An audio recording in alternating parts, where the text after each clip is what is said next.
You don't become Mossad because you want to. You become Mossad because they want you. There's a difference, and it's the first thing they teach you when you finally understand where you are. But let's rewind. Let's go back to before the door closed behind you. You're 22 years old, finishing your military service in the Israel Defense Forces. Not because you had a choice. Everyone serves here. You were a lone soldier, actually. Your parents moved to the States when you were 16, but you stayed. Kibbutz, ulpan, basic training, then 3 years in a reconnaissance unit. You were good. Not great, but good enough that your commanders noticed. Good enough that they pulled you aside one day and said, "There's someone who wants to talk to you. Just talk. No commitment." You meet the someone in a coffee shop in Tel Aviv. He's ordinary. Forgettable face, forgettable clothes, forgettable voice. The kind of person you wouldn't notice in a crowd. He asks about your service, your family, your politics, your views on the occupation, your thoughts about Iran's nuclear program. It feels like a conversation, but later you realize it was an interview. A long, detailed, invasive interview disguised as small talk. Weeks pass. You forget about him. Then another call, another meeting, this time in a secure apartment in Jerusalem. More questions, deeper ones, hypothetical scenarios. What would you do if? How far would you go for? Could you live with yourself if? You don't know it yet, but you're being vetted. Every friend you've ever had, every girlfriend, every teacher, every social media post, every overseas trip, every stupid thing you said when you were drunk. They're checking all of it. Your phone is probably already compromised. Your apartment might have been searched while you were out. Your past is being dissected by people you'll never meet. Another month. Then a letter. Not an email, not a text. A physical letter hand-delivered to your mailbox. A time and a place. Nothing else. You go. Of course you go. The place is an office park on the outskirts of Tel Aviv. Nondescript buildings, identical parking lots, nothing that looks like a government facility. You're met at the entrance by a woman your age. Pretty, professional, carrying a tablet. She leads you through corridors without windows, past doors without labels, until you're sitting in a small room with a table and 2 chairs. The walls are beige. The air is recycled. You wait. Then he walks in. Not the forgettable man from the coffee shop. Someone else. Older, harder, with eyes that don't blink enough. He sits across from you, places a thin folder on the table and says, "You passed the first part. The second part starts now. You can leave at any time. But if you leave now, you never come back. Not just here. You never come back to anything like this. Think carefully." You think for about 2 seconds. "I'm in." He almost smiles. Almost. Everyone says that. We'll see. The next 3 months are a blur of tests. Physical tests that push you past exhaustion.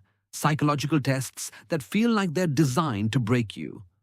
Group exercises where you're forced to trust strangers, then forced to betray them. Simulated interrogations that leave you shaking. Polygraphs that ask about every secret you've ever kept. And through it all, the watching. Always the watching. You feel eyes on you even when you're alone, even in the shower, even when you think you're finally safe. At night, you're given reading, history of the Mossad, famous operations, ethics papers, case studies of successes and failures. You learn about the capture of Eichmann, the assassination of the Black September terrorists, the sabotage of the Iranian nuclear program. You also learn about the screw-ups, the Norwegian waiter mistaken for a target, the failed operation in Dubai, the blown covers and dead agents. They don't want you to have illusions. They want you to know that this work is messy, ugly, and sometimes wrong. Halfway through, you consider quitting. It's 3 in the morning. You're running on 2 hours of sleep, and you just failed a simulation so badly that the instructors actually laughed. You sit on the edge of your bunk, staring at the wall, thinking about your life before. The kibbutz, the friends, the girl you left behind. You could walk out right now. No one would stop you. There's no fence, no guards. It's all in your head. But you don't walk. Because somewhere along the way, something shifted. You started wanting to prove them wrong. Started wanting to be one of the ones who make it. The challenge became personal. And that, you later learn, is exactly what they're testing for. The ones who stay for the right reasons are rare. The ones who stay because they can't stand to lose, those are the ones they want. The final test is a solo exercise. You're dropped in a city you've never visited, given a target, and told to gather intelligence without being detected. No support, no backup, no communication, just you, your training, and 3 days. You succeed. Barely. But you succeed. When you return, the hard-eyed man shakes your hand. "Welcome to Mossad," he says. "The hard part starts now." The hard part, it turns out, is everything after. Your first year is training within training. Tradecraft, surveillance, counter-surveillance, weapons, languages, disguise, dead drops, brush passes, cyber ops, and a dozen other skills you never knew existed. You learn to disappear in crowds, to change your appearance in seconds, to lie convincingly, to spot the person spotting you. You learn that paranoia isn't a flaw, it's a survival mechanism. You learn that trust is a liability, that everyone is a potential threat, that the only person you can really count on is yourself. You're assigned to a team. Your teammates become your family. Closer than family, actually, because you share secrets that would destroy your real family if they knew. You learn their strengths, their weaknesses, their tells. You learn who drinks too much, who sleeps around, who's secretly terrified but hides it well. You learn to love them, and you learn that love can be used against you. Your first operation is small. Surveillance on a suspected Hezbollah financier in Europe. You sit in a van for 3 weeks, watching, photographing, logging movements. It's boring, soul-crushingly boring. But at the end, the information you gathered leads to an arrest. You see the news on CNN, and for the first time, you feel it. The thing that makes this worth it. The knowledge that you made a difference. Even a small one. More operations follow. Higher stakes. Iran, Syria, Lebanon, places you can't name even to yourself. You learn to live with fear, to function under pressure, to make split-second decisions that could mean life or death. You learn that the work changes you. You stop reacting to violence, stop flinching at blood, stop dreaming about the faces. They become just data, information, targets. Years pass. You rise through the ranks. You're given more responsibility, more autonomy, more secrets. You're part of operations that never make the news, that no one will ever know about. You make peace with that, with the anonymity, with the silence, with the fact that your own family will never really know who you are. Then comes the op, the big one, the one they'll talk about in training classes for decades. You spend months preparing, infiltrating, building cover, cultivating sources, memorizing every detail of the target. The pressure is immense. You lose weight, lose sleep, lose touch with everyone outside the job. Your girlfriend leaves you. You're not surprised. You stopped being present months ago. The night of the operation, everything goes wrong. Not catastrophically, but wrong enough that you have to improvise. You're in a safe house in Tehran, surrounded by pastaran, with extraction hours away. You spend 12 hours hiding in a crawl space, listening to boots walk past your head, breathing through a tube, not moving.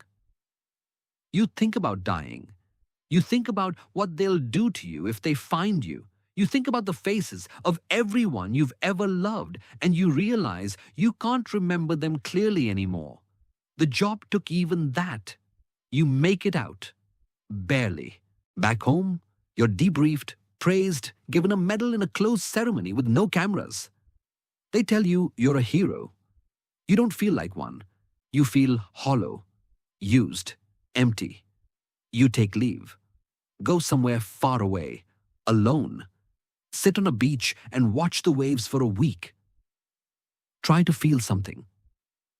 Try to remember who you were before. You can't.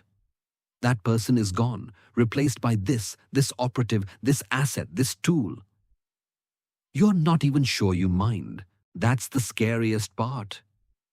Back at the office, you're promoted again. Now you're the one interviewing 22-year-olds in coffee shops, the one watching them squirm through simulations, the one deciding who stays and who goes. You see yourself in them. The same hunger, the same need to prove something, the same naivety about what this life will cost. You don't warn them. You can't. They wouldn't believe you anyway. One night, after too much whiskey, a young officer asks you, "Was it worth it?" You think about the operations, the lives saved, the threats neutralized. You think about the relationships destroyed, the nights alone, the faces you can't remember. You think about the crawl space in Tehran and the peace you felt when you thought it might finally be over. You look at him and say, "I don't know. Ask me again in 30 years. He laughs. You don't. This is the point of view of someone who becomes Mossad. There's no glamour, no car chases, no exploding pens. There's just years of training, years of sacrifice, years of watching yourself become someone else, someone harder, someone colder, someone who can live with the things they've done." And at the end, if you're lucky, you get to ask yourself the same question. Was it worth it? He laughs. You don't. You finish your whiskey in silence, watching him across the table. Young, still has that light in his eyes, that flicker of idealism you remember from yourself, decades ago. You wonder how long it'll take for that light to die. Months? Years? Maybe it never will. Maybe he's one of the lucky ones who can compartmentalize, who can leave the work at the office, who can go home and be a normal person. You've met a few of those. You don't understand them. You never did. The young officer, his name is Avi, you remember now, leans forward. He's drunk enough to ask the questions he wouldn't dare ask sober. But seriously, the operations you ran, the ones we study, the target in Damascus, the facility in Qom, how do you sleep at night? You've been asked this before, by lovers, by therapists, by yourself in the dark hours before dawn. You've developed a standard answer, one that ends conversations. But tonight, maybe because of the whiskey, maybe because of something in his eyes that reminds you too much of yourself, you tell him the truth. I don't. Not really. I close my eyes, but I don't sleep. I drift. I float in this gray space between waking and unconsciousness, and in that space, they come. All of them. The ones I killed, the ones I couldn't save, the ones I handed over to people worse than me. They sit at the foot of my bed and they wait. They don't speak. They just wait. And in the morning, I get up, I drink coffee, I go to the office, and I pretend they're not there. But they are. They're always there. Avi's face has gone pale. Good. Let him see. Let him understand what he's signing up for. But you keep going, he says. It's not a question. I keep going. That's the thing about this work. You keep going. Not because you're brave, not because you're strong, not because you believe in some grand cause. You keep going because stopping means thinking. And thinking means remembering. And remembering means facing them. So you keep going. You volunteer for more operations. You take the dangerous assignments. You work until you collapse. Because work is the only thing that keeps them at bay. You pour another whiskey. Your hand doesn't shake. It never does. Not anymore. There was a night in Beirut, 2006. I was tracking a Hezbollah financier, a real bastard, the kind who funded attacks that killed children. I had him in my sights for 3 days. I knew his routine, his family, his mistress, his favorite restaurant. I knew everything about him. And on the third night, I followed him to an apartment building. He went in. I waited. An hour later, a woman came out. Young. Pregnant. His daughter, I learned later, she got in a car and drove away. And I sat there, watching that door. And I thought, what am I doing? Who am I to decide? Who gave me this right? You pause. The memory is sharp, still after all these years. I didn't kill him that night. I called it off. Went back to the safe house, filed my report, said the window was compromised. My handler didn't question it. But I knew. And he probably knew too. That was the first time I understood that I had a line I wouldn't cross.